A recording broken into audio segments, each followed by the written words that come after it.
What's going on, everybody? It's Billboard DJ Anonymous with Sports Biz Music, the podcast, episode 87. And I got a special guest on the show today. I got my girl, the funny Bombshell. Hey, y'all.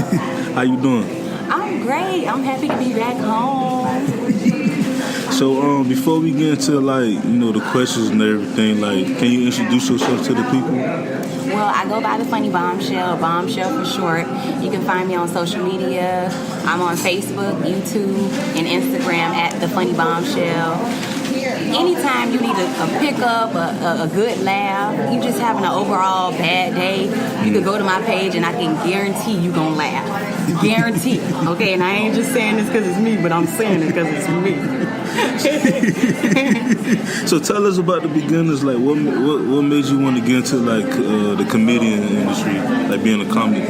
Well, when I graduated from college, I just felt like I really wanted to pursue being myself and just creating something that I could stand behind and let evolve and have hands on. Mm-hmm.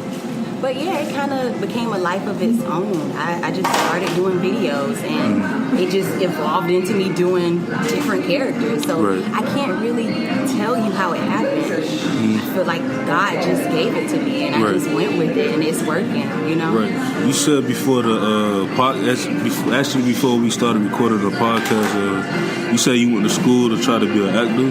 Yes, I went to school for acting. Mm-hmm. I actually went to Norland Middle for drama. Okay. That's known as drama there. Yeah. I went to New World School of the Arts for theater. Right. And then after that, I got into Florida State for acting. So I've been doing acting. I can't even, I don't even know how many years it is at this point. For some years, okay? So you said you didn't want to pursue it no more because you didn't want to go to New York and LA and stuff like that? Typically, when you're an actor, you're expected to go to California, you're expected to go to New York, you're expected to go to Atlanta, because you know Atlanta is like the trifecta for film right now. Right. And I won't say things won't change in the future, but it wasn't for me. I felt like it wasn't. Going to California and going to New York was not for me. I didn't want to sleep on somebody's couch to make it. That's just not me. Right. You know, it's okay for some, but it wasn't in my plan. And I don't think it was in God's plan for me. Right. You know, I consult God with every decision I make. So if in the future, you know, He leads me to that, then that's what I'll do. But as of right now, I'm pursuing my own brand. Exactly. I went to LA last year with my artist, Valona Denise, shout out to her. And I actually, the funny story about it, when we went to LA, we wanted to go and, get her to a label, try to get her signed or whatever. Right. And the hotel we went to was trash. It was so ghetto, it was hood. And then I had to end up sleeping on the floor of one of her producers' apartment. So I always told her once we make it, we got to talk about this time. Right. And it might be cool for some, it might be okay for some. And that's not to knock anybody else's path or their choices, but it's just not something. Coming from where I come from, I wasn't gonna do that. Right. You know what I'm saying? I come from Little Haiti, and my mom, we grew up in the project basically. Right. I'm not gonna go to New York and sleep on somebody's floor. Hell no. And I don't want it to just I don't want to come off as if I'm bougie or but I am a little bougie.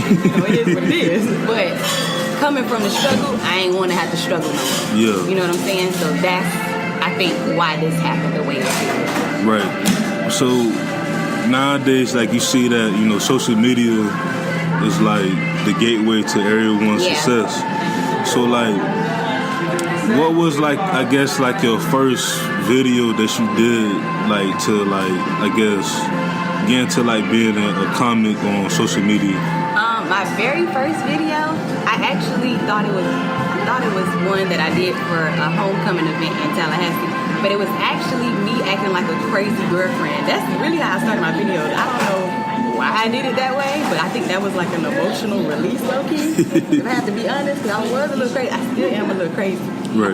But I used to do videos as a crazy girlfriend, things people could relate to if they had a crazy girlfriend or if they were a crazy girlfriend. I feel like at a certain extent, all women are kind of crazy. Yes, well, as men, but you know, we have our mood swings and whatnot. So I started off that way. I did a video where I kind of implemented a Friday element where, what's the girl name? Joy with the braids. She was like, yeah. So I know did kind of like a play on that, but I was at my boyfriend door saying, I was waiting on you at the door. That was when that was like a thing when everybody was saying I was waiting on you at the door. Yeah. I think that was my very first video. So what was like the response to the video? Starting out, it was really hard to get people to like the videos. Right. I mean, I would get my laughs, you know, but it wasn't anywhere near now. And I feel like consistency is what builds that. You know, when they see, okay, this girl ain't letting up. You know, I feel like that could be a game changer for some. Like people be like, you know what, this ain't for me. But I was like, I don't give a damn because the video made me laugh. Right. So as long as I got a good laugh out of it, I felt like it was something I needed to continue to do. Right. Was it like any like pressure? Like was you like nervous at first?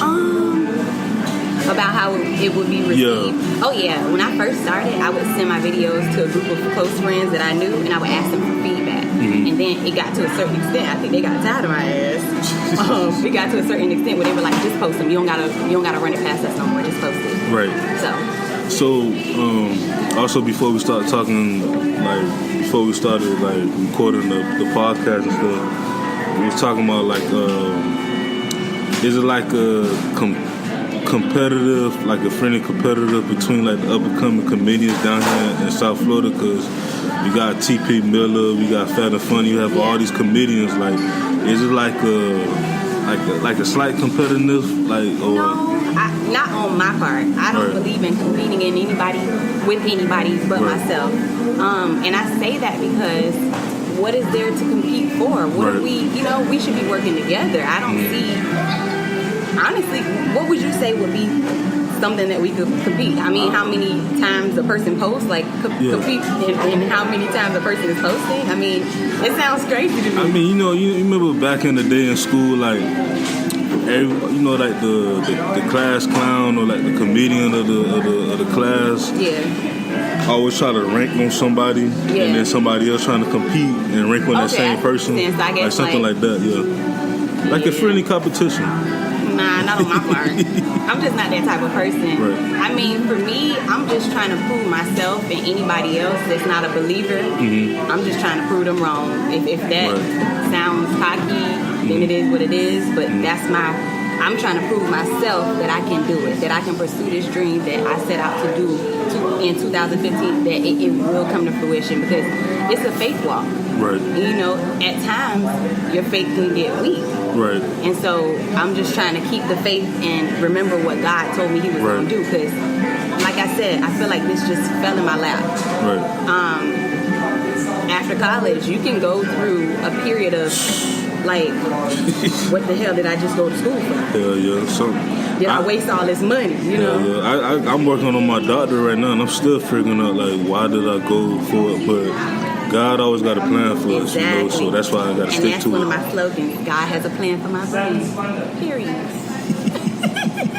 So we also talked about, like, you know, 5, 10, 15 years ago, you know, women in the comedian industry, it was very hard for them to get out there.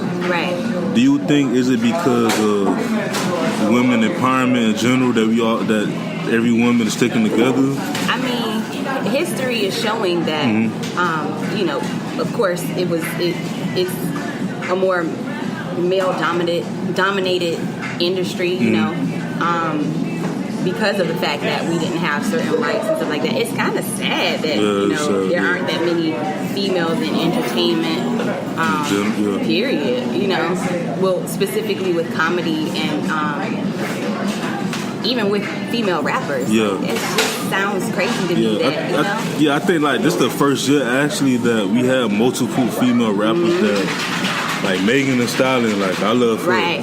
You know, you got Rhapsody, you got, of course, Nicki Minaj and Cardi B now. So it's like, it's so many, like, females in, like, different industries, you know, whether it's entertainment, whether it's in business, politics. And I feel like it's a beautiful thing. It is. And I mean, it's about time. Like, we have all this technology progressing. Why not, progress as people? Women, males, and females. Like, why is that even something that we're still talking about? You know what I mean? That it's crazy. Right, because I always say, like, I can't wait to have a daughter so I could tell her that, like, hey, decades ago, women couldn't vote, women couldn't even work, they had to stay at home. Right.